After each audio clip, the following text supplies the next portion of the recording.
অপেক্ষায় আছি। কিসের?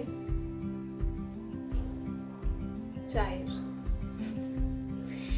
আজ সকালে ঘুম থেকে উঠেই দেখছি বৃষ্টি পড়ছে, হয়তো রাত থেকেই হচ্ছে।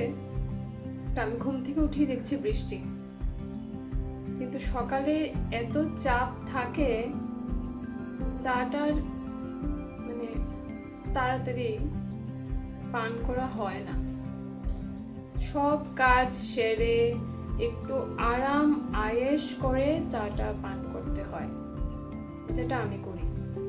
তার জন্য সারাদিন সারাক্ষণ অপেক্ষায় ছিলাম কখন শেষ হবে কাজ, তারপর নিয়ে আমি বসবো, আমি আর আমার চাটা হয়ে যাক, এরপর দেখাচ্ছি।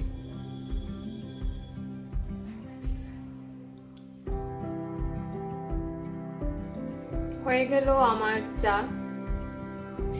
এখন আমি আরাম করে বসে চা পান করব। একদম খাবো না, কিন্তু আমি চা পান করব। যেটা বলে জলই বলুন আর চাই বলুন বা লিকুইড জাতীয় যাই বলুন, বলে এটাকে নাকি খাওয়া বলে না, এটাকে বলে পান করা।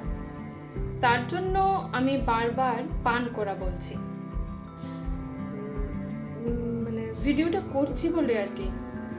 আপনারা আবার ভাববেন না আমি ঘরে সচরাচর সেই পান করা বলি। আমি কিন্তু পান করা বলি না, আমি খাওয়াই বলি। করছি তার জন্য শুদ্ধটাই বলছি আর কি, পান করা। আর প্লিজ আমার কাপটাকে একটু ইগনোর করবেন। কাপটা অনেক বড়, কিন্তু আমি চা পান করি অল্প। এটা খুব পছন্দের পেয়ালা আমার হাজবেন্ডের, তার জন্য আমিও এটাতেই চা পান করতে পছন্দ করি। যান, বৃষ্টির দিন দেখছেন আমি চা পান করছি, আর আপনারা বসে আছেন দেখছেন। যান, আপনারাও গিয়ে একটা কাপ নিয়ে আসুন, একসঙ্গে হয়ে যাক। বৃষ্টির দিনে এক কাপ